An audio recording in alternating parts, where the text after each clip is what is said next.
अगर आपने अपनी जीएसटीआर 9C रिटर्न फाइल नहीं किया था for the financial year 2017-18 to 22-23, यानी कि जब से जीएसटी एप्लीकेबल हुआ था इंडिया में 2017 से लेके 2023 तक, इस बीच में किसी भी फाइनेंशियल ईयर में अगर आपके ऊपर जीएसटीआर 9C एप्लीकेबल था और जीएसटीआर 9C रिटर्न आपने नहीं फाइल किया था, तो आपके लिए एक बड़ी राहत मैं आप लोग के साथ इस वीडियो में डिस्कस करने वाली हूँ।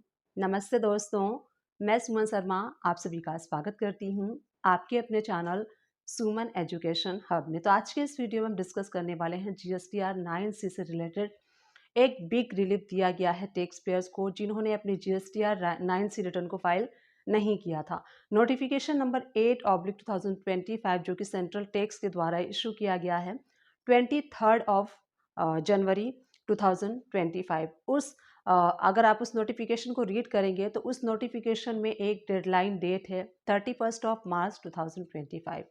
अगर आप ऐसे टैक्स पेयर्स हैं जिनके ऊपर जीएसटीआर 9C रिटर्न जो है वो एप्लीकेबल था, सबसे पहले हम डिस्कस कर लेते हैं जीएसटीआर 9 रिटर्न के बारे में।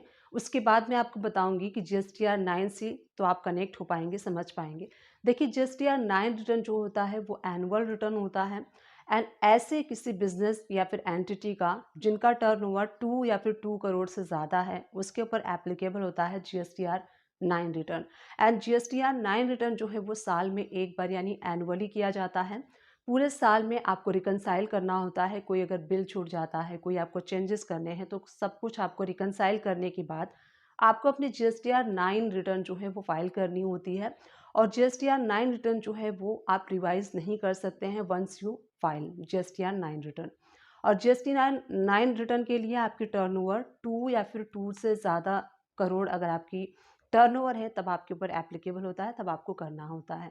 तो ये अगर आपने मान लीजिए कि जीएसटीआर 9 रिटर्न है, किसी लेट्स टेक एन एग्जांपल, किसी पर्सन ने जब से ये जीएसटी एप्लीकेबल हुआ था 2017-18 से लेके 22-23 तक का, अगर किसी पर्सन ने जीएसटीआर 9 रिटर्न लेट फाइल किया है, तो जब जीएसटीआर 9 रिटर्न आप लेट फाइल करते हैं तो उस केस में क्या होता है कि आपका पर डे जो है पेनाल्टी लगती है, 100 रुपीज़ पर डे लगता है। तो मान लीजिए कोई ऐसे पर्सन ने जीएसटीआर 9 रिटर्न 15 डेज लेट किया है, तो पर डे का जो पेनाल्टी है 100 रुपीज़ से मल्टीप्लाई 15 करेंगे आप तो 1500 बनता है। तो 1500 उनको अपनी जीएसटीआर 9 रिटर्न की जो पेनाल्टी है वो गवर्नमेंट को पे करनी होती है। अब जीएसटीआर 9C जो है वो रिकन्सिलेशन स्टेटमेंट होता है, और किसी पर्सन का टर्नओवर अगर मोर देन 5 CR है तो उसके ऊपर एप्लीकेबल हो जाता है जीएसटीआर 9C रिटर्न फाइल करना। तो जीएसटीआर 9C रिटर्न अगर किसी ने फाइल नहीं किया है, जिसका टर्नओवर 5 CR तक था, उन्होंने फाइल नहीं किया है, तो वो अब फाइल कर सकते हैं। और जब से जीएसटी एप्लीकेबल हुआ था 2017-18 से लेके 2020-23, इस बीच में अगर किसी ने भी किसी भी फाइनेंशियल ईयर में जीएसटीआर 9C उनके ऊपर एप्लीकेबल था, उन्होंने रिटर्न फाइल नहीं किया था, तो वो अब कर सकते हैं। 31 March 2025 it's last due date for filing GSTR 9C return. आपको उसके ऊपर सिर्फ उतना ही आपको पेनाल्टी देना होगा जितना आपने जीएसटीआर 9 में पे किया था, उतना ही आपको पे करना होगा। जैसे कि मैंने आपको बताया कि किसी पर्सन ने मान लीजिए कि फाइनेंशियल ईयर 22-23 की जो जीएसटीआर 9 रिटर्न थी वो 15 डेज उन्होंने लेट पे किया, और 15 डेज का उनका जो पेनाल्टी बनता है 100 से 1500 बनता है।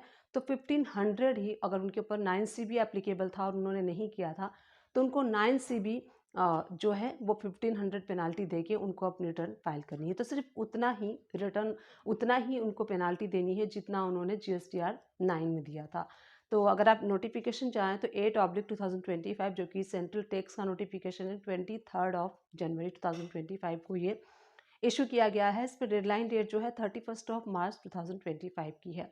तो अगर आपके ऊपर जीएसटीआर 9C एप्लीकेबल होता है, अगर आपके बिजनेस का टर्नओवर 5C या फिर मोर देन 5 CR है, तो आपको भी अपनी और किसी भी फाइनेंशियल ईयर में 2017-18 से लेकर 22-23 इसके बीच में अगर कभी भी आपने जीएसटीआर 9C रिटर्न फाइल नहीं किया था, तो आप उसको कर सकते हैं। लास्ट डेट है 31 मार्च 2025।